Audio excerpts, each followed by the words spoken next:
Hello, and thank you for joining me here with this installment of the ORourke Report. We've got some catching up to do, but before I do, let me just mention if you want to be notified every time we put out a new installment, all you have to do is hit that subscribe button, and that will notify you every time I put out new content. And of course, I always ask if you like what you're seeing, at the end, in the middle, whenever you stop, please hit that like button.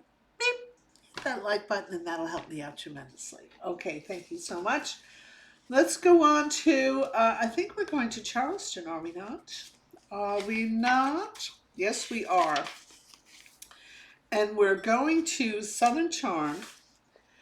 And basically, the only thing that needs to be said about Southern Charm this week is if some of the heartache and confusion, or let's put it this way, the heartache and confusion and hurt that Shep appears to be feeling from the obvious rejection of this 26-year-old, who we find out, and I found this was in an after show, and I don't think the viewers know this unless they've seen the after show.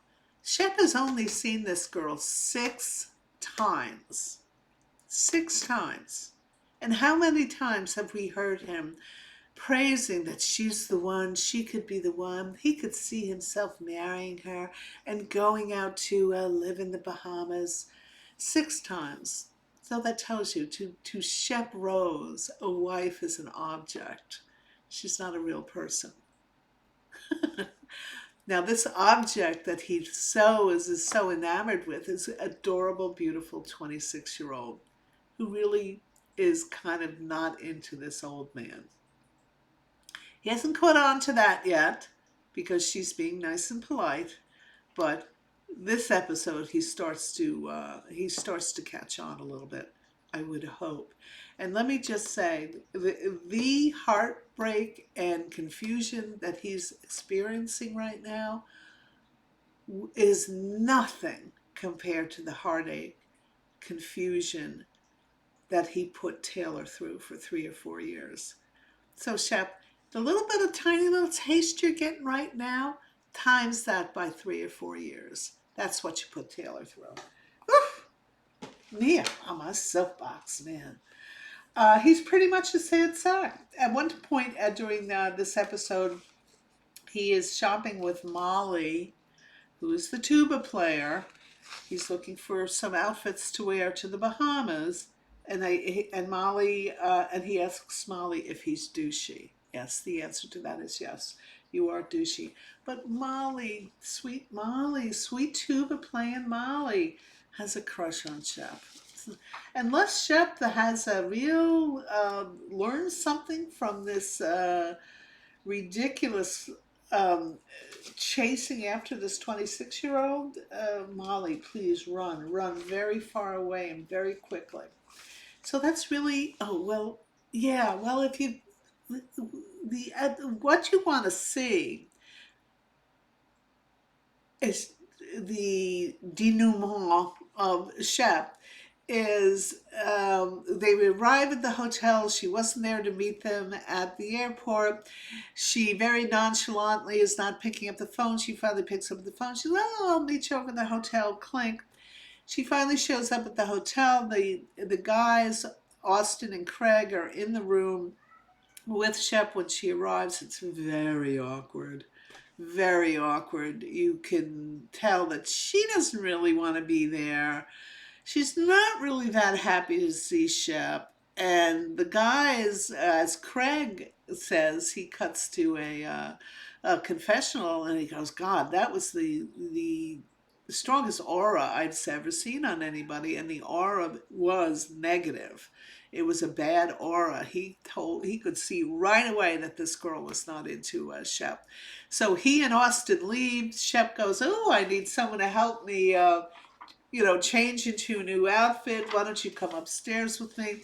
The girl reluctantly follows him upstairs.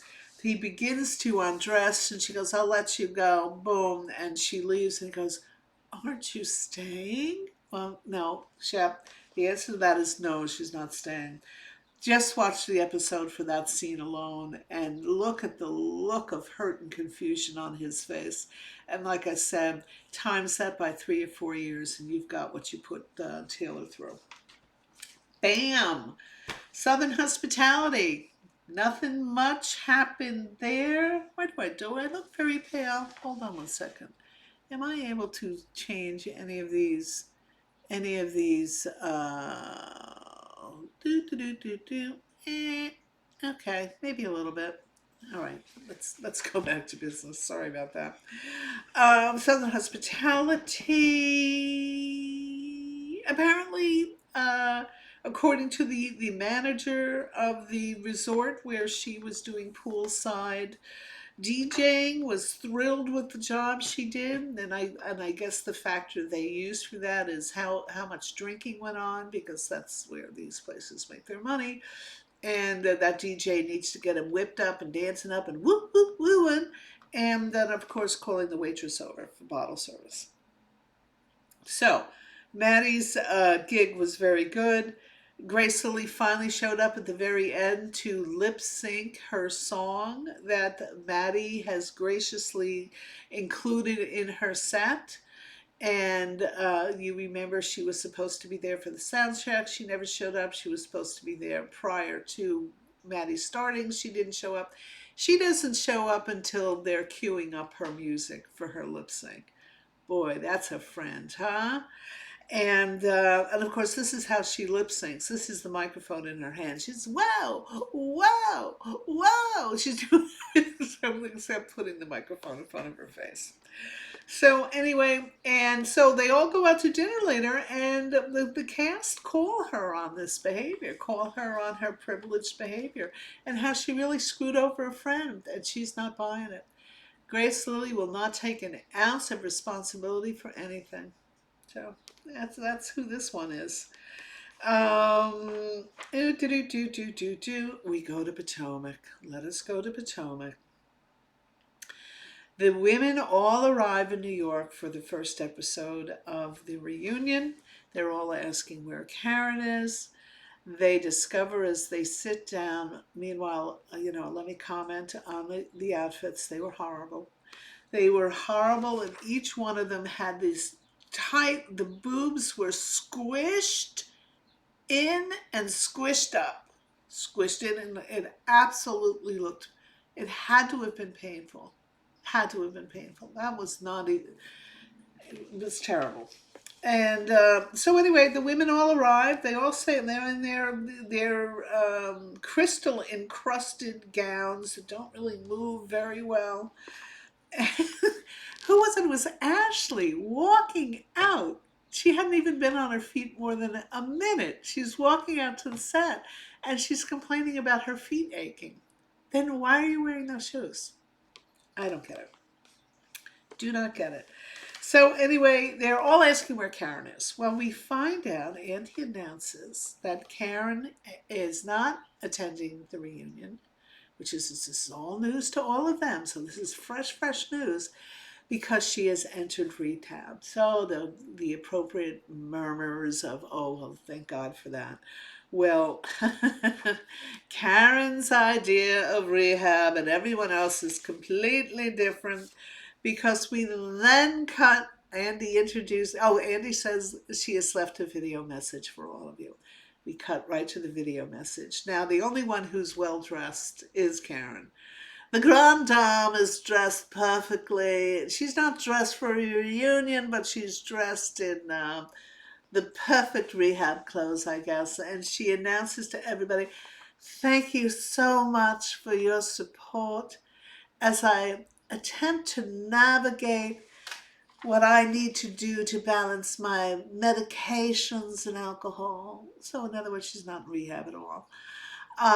But she was not going to sit on that couch after that video came out and put up with comments from this lady. Her ego would not have stood that for a moment.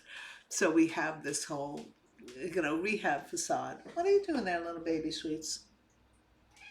That's okay. Come here. Come here. You're being silly. Okay, she'll come over. Yes. So Karen continues with her balancing her medications and the alcohol because I owe it to you. There are many young people, fans that look up to me, and I know what my responsibility is, and I must take care of this problem, and I shall. So anyway, wow. That was the announcement from Karen, who obviously was no way she was going to sit on that couch and suffer the slings and arrows of outrageous fortune as they went over frame by frame her DUI. And here's the other thing about Karen. This is why it really kind of isn't funny. Is the fact that she has, this is her fourth, I think I heard this on an after show or something. This is her fourth DUI. How is she still driving? How is she still driving? Because the next one's not going to be so funny. So, anyway, what we see on the show. Oh, and she's not even calling it rehab. She's calling it a private recovery clinic. There's recovering that needs to happen. Private recovering clinic. And you can see, and she then goes on to thank, I think she thanks Giselle and she thanks somebody else. And she thanks for all their support. She received all the messages and kindness.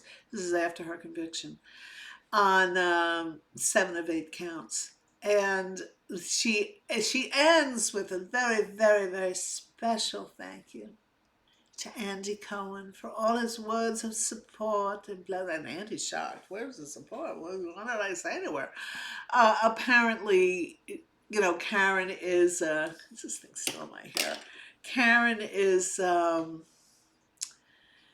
attempting to manipulate some of the cast members into only speaking kindly of her.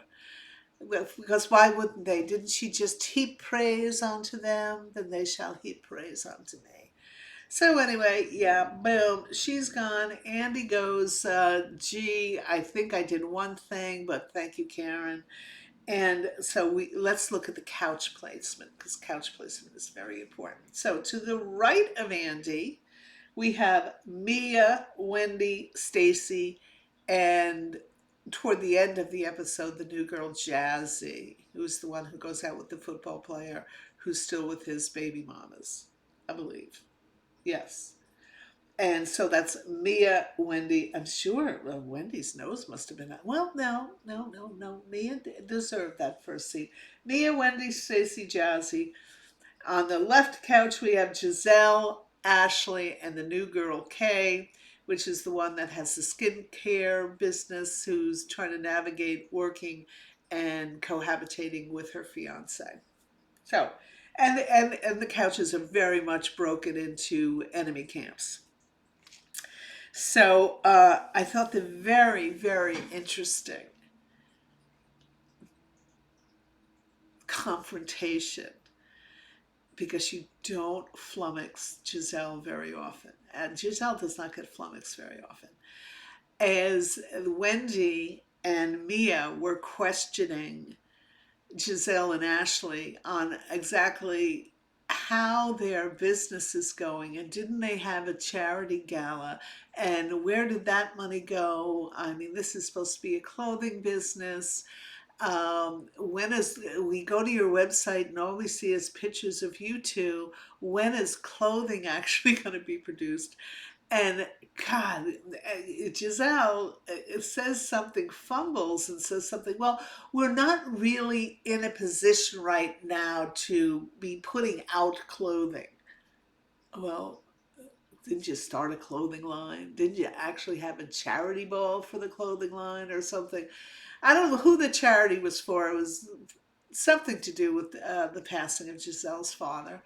And the women on the other couch, the me and Wendy's, are asking them what they do with that money. And boy, both of them are, yeah, well, we're not, everything is where it should be right now. And oh my God, it was They nailed them. They nailed them. They could have gone further on it, but they didn't.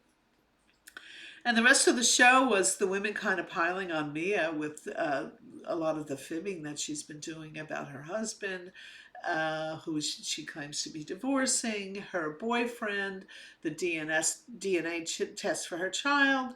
They're really questioning her about every inconsistency she had over the course of the season, and she knows she's nailed, and she, gets up in a flood of tears. Ugh, it's always messy when that happens, I think. So anyway, Married to Medicine.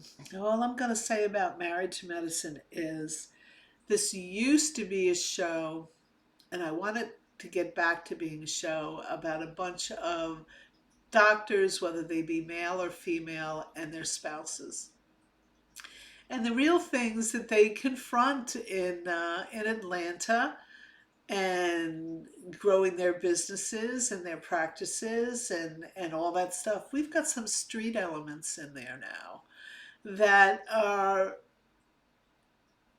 devolving this into physical fights. We've got a couples trip in Key West. I forget who arranged the trip. Was it Heavenly who arranged the trip, or was it Dr. Simone? It was Dr. Simone was last year, so it's Heavenly. They arranged a trip out to us. Well, as I said last week, we had the newlywed game that they usually play in the couples group go awry when Quad got drunk, and Dr. G, who was her ex-husband, with his new wife there, Sweet Tea. Quad is there with her boyfriend King, and Quad picks at old wounds, which hurts this Dr. G, and which his wife is not able to deflect, Quad's drunken behavior. And she indulges in, so it devolves. It devolves into something it never used to devolve into before, which was screaming matches. Then this continues the next day. They go out on this pleasure trip to a sandbar somewhere out there in the ocean. It's obviously a very large sandbar because there are various other boats parked there for the afternoon. There's picnicking, and there's beach umbrellas. There's plenty of room to move around, and not live in fear that they're going to be washed away at any moment. And this is Quad's boyfriend who charges Dr. G. He's going to physically pummel him. God, I mean, you gotta get rid of the street elements. So I'm gonna say that's gotta be Quad. That's gotta be your boyfriend.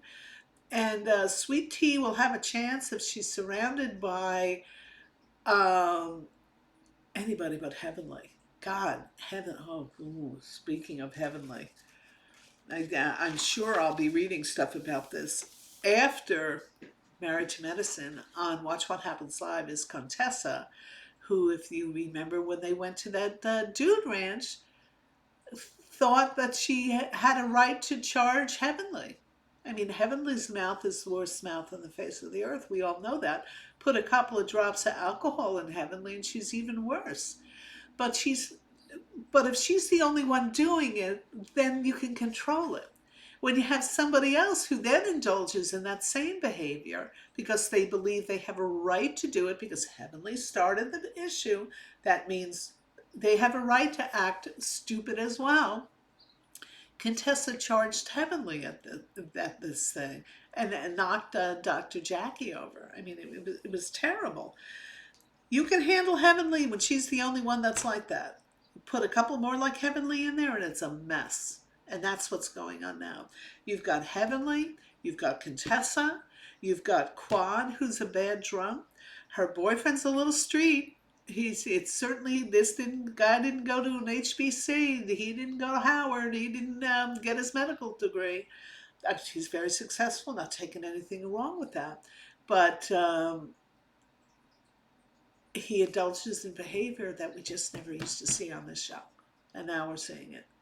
And it's really a disappointment. So getting to Contessa on Watch What Happens Live. She was there on with Sweet Tea. They get on the subject of the rumor that Sweet Tea put out there that Dr. Damon, Heavenly's husband, Dr. Damon has fathered children out of wedlock, and which would crush Heavenly. And if it did happen, there's a reason for it, because one of my absolute favorites is Dr.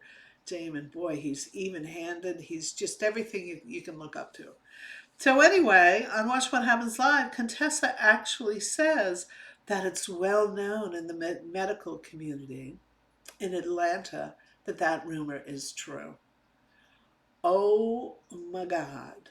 It's one thing to do all these snarky little things where Heavenly can crush you on the show and the editors can maybe protect you. To out and out say that on Watch What Happens Live, that is going to be, I'm sure there's a messy explosion going on right now down in Atlanta. I got to see, what do I watch that YouTube channel? Carlos King. Carlos King will have it. You got to watch him and find out. So anyway, that's all we have for today. And boy, oh boy, we are caught up. So a lot of disappointment. Married to Medicine. I don't like the way it's going, and they got to get rid of some people in order to bring it back to the high level show it was. That's my opinion. So I will say it one more time. Now that we're at that time, if you like what you're seeing, you want to be notified, please hit the subscribe button and hit the like button for me, and that'll work out well with my, as I say, YouTubian overlords. So anyway, thanks guys. Always appreciate you. Thank you so much for showing up. And I'll look forward to seeing you here next time on the ORourke Report.